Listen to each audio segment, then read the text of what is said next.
So now we go for the next panel, which is actually my own panel. So I'm more than happy to welcome our experts. And we are going to discuss the future of personalization in the post-cookie world. So there it is again, the post-cookie world, and then talking about cookies. And please also a reminder, don't forget to use the Q&A box as we just saw. We're more than happy to also look into your questions. Please, big round of applause. Have a seat.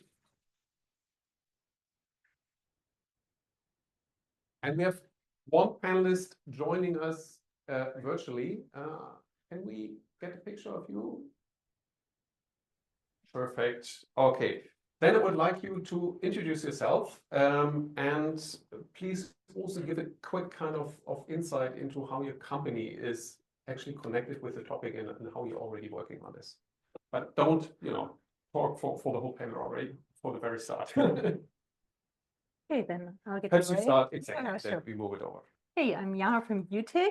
Utiq is a telecommunication infrastructure-based identifier. So I will definitely talk about the part of identity, which is highly relevant for personalization.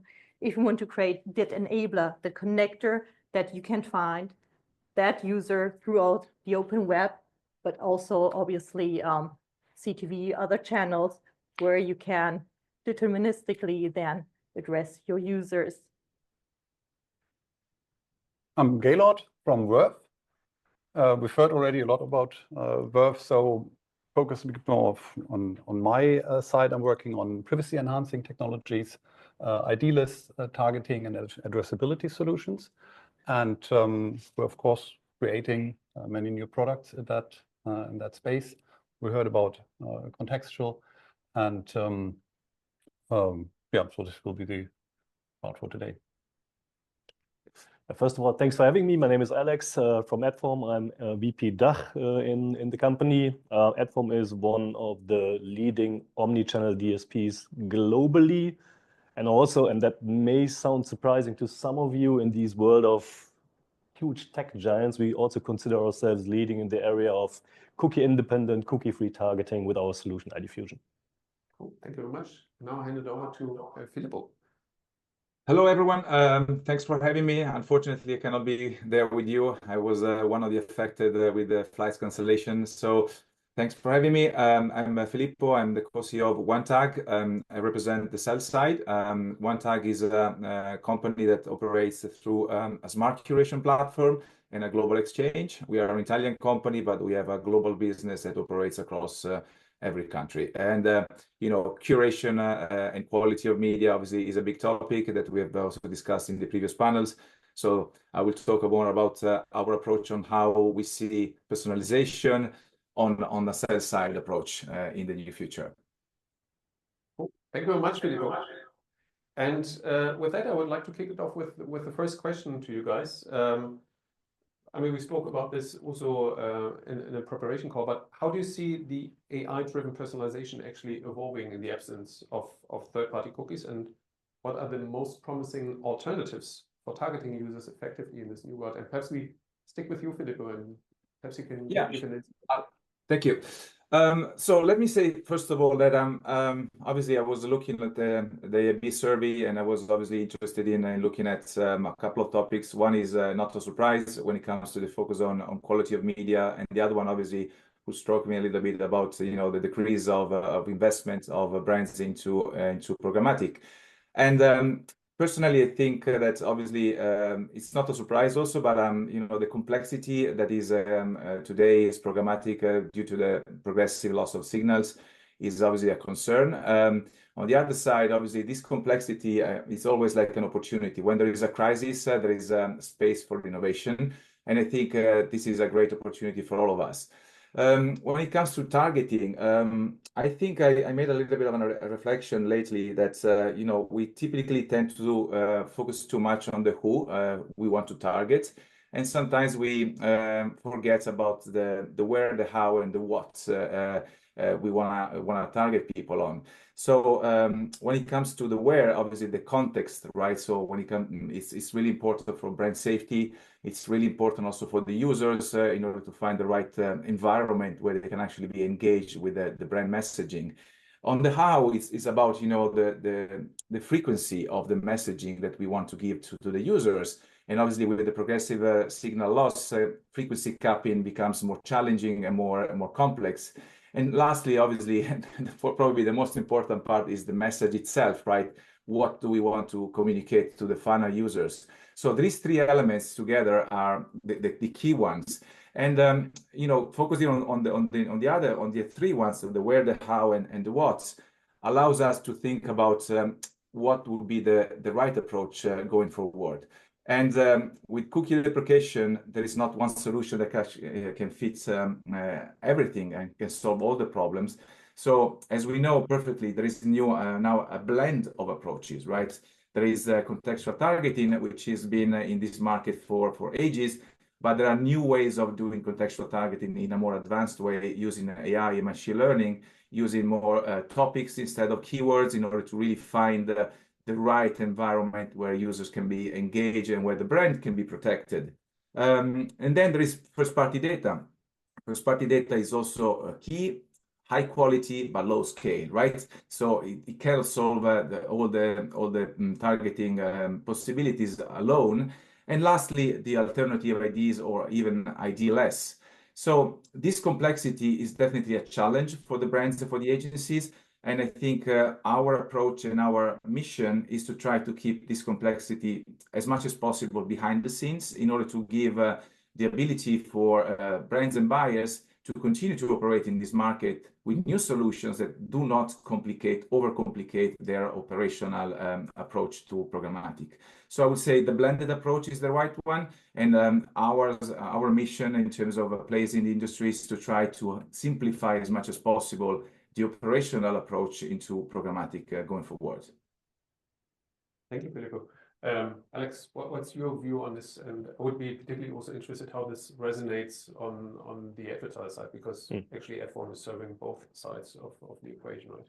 Yeah, I definitely agree with what Filippo already said. There is not a single solution to all of our challenges here. You mentioned contextual targeting, and we saw that also in Wayne's presentation. I think that is a well-known tactics, which is present in most of the campaigns today already.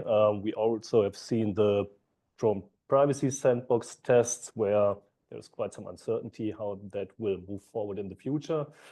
And ultimately, I believe advertisers should consider a interoperable ID solution, which supports alternative identifiers like Utiq, like NetID, like ID5, which to me is the most sustainable solution going forward when it comes to data-driven personalization. Looking at the advertiser side of things, interesting enough, when Google announced that they will not deprecate the third-party cookie, I heard advertisers say they will slow down in their efforts to implement a first-party strategy. And I fundamentally believe this is not the right way to do it, because no matter what Google will do, the addressability through the third-party cookie will continue to decline. I'm pretty sure about that. At the same time, already today, you miss out on approximately 50% on consumers on Safari and Firefox. And I don't see any specific reason why you would only focus on the 50% in Chrome. I just don't get it. At the same time, looking at our customer base, you mentioned we are on both buy and sell side, now focusing a little bit on the buy side. We do see setups where the browser distribution on-site with our customers is to a large degree happening on Safari and Firefox. And when you look then at campaign delivery, it is really predominantly happening on Chrome. So it's, if you rely on third-party cookie, you're heavily over-indexing Chrome. So I believe that's not the right way forward. And therefore, now I really would encourage advertisers to really rethink their first-party strategy and continue in their efforts to implement it. Makes sense. Gaylord, what's your perspective on this? Also, Filippo covered, I think, all the important topics, and specifically this point about crisis as opportunity. What we see now, we're getting creative, we're finding new ways, and we shouldn't hang on to the past, how things were done, and try to emulate and stick to it. We should be bold to build new solutions, find new ways. And then we'll realize that it wasn't all ideal in the past. Yeah? Of course, we were harvesting tons of data. The industry was harvesting tons of data. Imagine what would have happened if we had today's AI capabilities 10 or 20 years ago, with the way the businesses were running, without any regulation, anything around it. So it's probably we're on a very good path, but we shouldn't be shy of exploring new ways. And that will include, of course, also new metrics, new KPIs that we're actually looking for, and using the new methodologies that we have. Then, of course, we will see good outcomes for the advertisers. And the results we've seen earlier in the studies are definitely very promising. So the technology basically is there, but we need to educate more the market and particularly the advertisers to make use of them. I mean, interestingly enough, at least the advertisers who will want to adopt first-party strategies increased, as we saw in the insight slide. So I think that was, in a way, worse place a couple of months ago. I see you all nodding, which is great. Shifting a bit more towards regulations. So with the race of privacy-first regulations, GDPR and Digital Services Act, what are key considerations for balancing personalization and user privacy in the future, which is, well, has to work without any kind of cookies? And I think, Jana, you're perfectly positioned with your company to answer that. Yeah, I actually changed a bit my thought on how to answer here, because I remembered our first keynote today, where it was actually named the Balancing Act. I like the wording, by the way. And it's always the first thing that everyone answers is, well, then go contextual and ID-less. It's the easiest way. And you have then the contextual target. You are there in that space when somebody's looking for a financial service, you're in the finance content category somewhere, you can perfectly personalize based on contextual data. To be honest, I'm a huge fan of it, especially mid-level campaigns, mid-funnel level campaigns. It's highly relevant, and it should be within all the media plans, 100%. The only point that I'm always, well, not even missing, but often actually identities are seen as a competition of contextual. And here I completely disagree, because exactly that marriage between identity and contextual is the beauty of it. I'll give an example, because I'm a series junkie. I watch a lot of series on my tablet, my smart TV. And for 6 weeks, also this morning, as I remembered, I saw again the same ad for Wintergarten or Conservatory, I think it's called in another way, Wintergarten. And I don't have a house. I have an apartment. I live on a 4th floor, medium-sized balcony. I don't own a house. For 6 weeks, I was trying to get rid of these ads, and it's still the same brand, always the Wintergarten. And at least 2 weeks ago, I said, if I buy a house and I build a Wintergarten, it will never ever for that brand. And I think many people experience the same thing. So personalization, I think we should always see it from a user perspective way. What is good personalization for that user? And personalization needs to have a dosage, needs to have that controlled frequency. So contextual is great. Let's do it. Let's improve on it. AI can improve it even more, because they can handle all these data points. But please always frequency controlled to not have that negative effect on the users at the end. And for that, identity is exactly that enabler, can help you to control exactly frequency that is needed. Thank you so much. Anything to add from the other experts on the balancing side of things? The example shows, of course, we had the topic on relevancy of ads, of course, and ads should be annoying. Already today, if I reject all content, then of course I get random ads here that don't fit at all. And of course I run exactly into this frequency problem. When we look at new solutions, you mentioned the privacy sandbox earlier. There is a design for frequency capping without IDs and identifiers. It is of course horribly complicated, because traditionally you need to identify someone in order to know how often you showed someone a particular ad. So this will definitely take time. You mentioned earlier we have the technology. Well, not quite yet. We're still building it. And it will, of course, take some time to get it to market. But this is definitely one of the features very high up on the list. And it's also, you're wasting advertisers' money. Of course, this money will never convert into sales. There's nothing good in it. So basically, you're saying the privacy, or let's put it like this: the user without all these kind of technologies would be annoyed, and it's a real kind of downside for the user when consuming media content. And it's by design we have already with TCF and these kind of technologies, we have enough how should I say, controls in place for the user so they can balance it out by themselves. There is in this point in time, especially in Europe, where everything is based on consent, advertisers rely on receiving the user consent. Publishers rely on the users granting consent so that they can properly monetize. We have all these creative ways of getting cookie acceptance banners, which I think annoys everyone, both on mobile and the web. And this is a consequence, of course, of the need to have that data. Now, how cool would it be if we had technology going forward where we don't need that? Where we can identify users where there are use cases, we can get the right message, but we don't rely on these legacy technologies. That is, of course, quite a journey still. Yeah, that's the opportunity for the future. If I may say something on top of this, going back to the ease of the messaging, I think that's really important. I mean, again, going back to the survey, I mean, we have seen that the users are not against sharing their data, right? Especially if they are in the environment where they are more engaged, right? In vertical environments. If I'm a fan of a yoga or a gardening, etc., and I trust the publisher that I am engaging and reading the content with, I might be definitely able and willingly to share my data.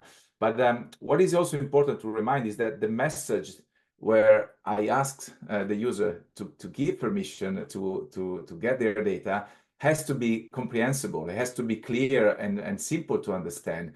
And I think all of us, we haven't done a great job there. I think it's really, really complex for us included, but also, I mean, we are people ourselves, right? We are users ourselves.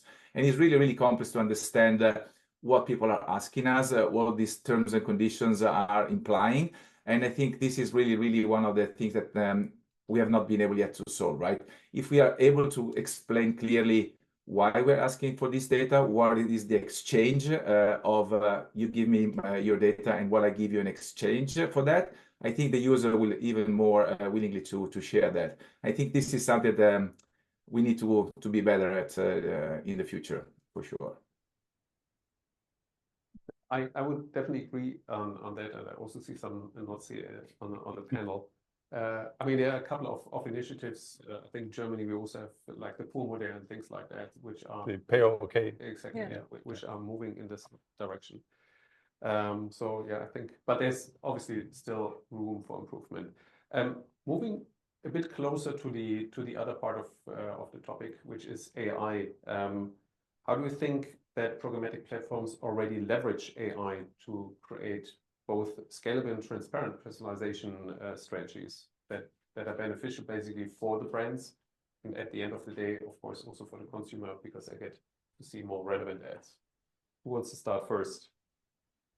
I can start. Yeah. I mean, for us as a tech provider, of course, in the first place, we use AI to improve our algos or build new algorithms to, of course, deliver the right ad at the right time and the right placement to the right consumer. And we will continue to do that. But I mean, the hype really is around Gen AI these days. And I think we will see programmatic platforms like ours build use cases like much more recommendations to improve efficiency of the usage of the platform, but also something like ChatGPT-like prompting features where you just tell the machine you need for instance, a specific report for a specific purpose, and that just builds up, and then you improve it by reprompting and these sort of things, or interactive help assistance. I think these are use cases we'll start see anytime soon, where we or which will not only improve the efficiency of creating campaigns, but it also, I think it's fun and it's a coolness factor as well, because everybody's talking about ChatGPT, and if these features find its ways into programmatic platforms, people will also like more working with these platforms. Makes sense. Definitely agree on these Gen AI features there. In the past, we had these standard ad sizes, for instance, which are pretty much always no good fit for the inventory where we show them, which was, of course, also necessary because we had to keep complexity down. You can't get a designer to create 5,000 variations of an ad creative. So we have proper personalization, proper messaging, and all the different contexts. And of course, with the advancements of the creative tooling that is already used now, and we see the pace at which Gen AI features make their way into creative tools, be it writing, design, video, anything. In 5 years' time, it should be far easier to have bespoke creatives and much more personalization possible. So even if we have a dramatic loss in targeting accuracy because of the signal loss, we might be able to compensate, even overcompensate that, because we can use the few signals that are available much better, much more efficient, and deliver the message better. Cool. Makes sense. Jana? Let me just one point quickly from the data management platform and CDP side. I mean, kind of audience suggestions have been available throughout various players, but to be honest, quite low level. It was more, here are similar attributes in one audience segment, there are similar attributes. Well, that's why I suggest for that campaign, you could also use that audience segment or a combination of two. But implementing AI, using all the data flowing into EMP, CDPs, these masses, they are not really taking advantage of it to creating something new out of it. I mean, at the end, it's an opportunity, not only in the bidding process, in the personalization, in the its delivery process, but also in the audience building itself, where I see huge possibilities, where some improvements can be expected over time. Filippo, do If you I may want add to- also, yeah, absolutely. I mean, as I said before, I mean, we represent the sell side, right? And we pride ourselves to be expert on the inventory side. And here I would say on the AI, there are two elements that are happening at the same time, which are both interesting. One happens behind the scenes in the back end, right? And you know, traffic shaping has been in this market for many years, but the evolution of traffic shaping is really exciting right now. I would say there are two types of traffic shaping. One is more the spend type of traffic shaping, which is basically giving to the demand partners, the DSP, more of what they want based on their spend, their actual spend. But there is also another element which is right now happening, thanks to new signals or signals that were already available, but actually they are put at use right now, which is more the quality traffic shaping. So just to give you a couple of examples, we're using a new type of signals to provide better quality of media. For example, ad refresh, timing view, MFA patterns, or add to content ratio. So how the content of the page and banners in the page actually are balanced or unbalanced. All these type of signals are already available through the bid stream. And if you can start to use these signals in the right way, then every single placement has a different type of history and has a different type of possibility to perform better, depending on the way we actually craft the traffic. Knowing that we have a set amount of QPS, a set amount of traffic that we can use through the DSP partnership that we have. So we want to provide the best signals through these partnerships within the same constraint of traffic that we can actually provide to the DSP. So this happens in the back end. And on the front end, again, I'm really a big fan of keeping things simple, especially when it comes to the people that have hands-on keyboards. And the AI can actually have a great effect there with this type of co-pilot AI assist that can actually help to facilitate, the campaign setup and go faster. The human touch is always very useful at the end of the day, because we can actually make the last touches of what the AI provides us. And these two things together happening at the same time can actually provide much better speed and performance altogether within the complexity that is, as I said before, already happening right now. Yeah, it's definitely an opportunity to reduce complexity and manage that much better. Shifting gears a bit and moving more towards one topic we already touched upon a bit, which was basically first-party data and also identity solutions. I mean, obviously, these two pieces play an important role in the future. How would you say that companies, advertisers in particular, should basically adapt their strategies? And do they already fully leverage the power of these kind of two opportunities, or is there more they should do? I see you smirking, so perhaps you can speak up. Unfortunately, the answer is definitely yes. They still need time, so no, they are not prepared. I mean, also in a survey, we saw that I think it was 50% that still needed some guidance on both of these topics. For me, I would like to separate them just for a second, because when we talk about identity, we talk about addressability. We could talk about campaigns. We talk about addressing throughout various channels. For that, identity, especially deterministic identifiers, can definitely help to address users in a campaign throughout various channels, if it's on a household level or one-to-one relationship. And for that, it's really explaining to the advertisers, and especially also to agencies, that when you want to target certain users in a qualified way, because there's targeting behind it, if it's even contextual or it's even on first-party data, but somebody that you have seen in Safari and can address them, even though if you've seen it before in Firefox on an app, this has a value.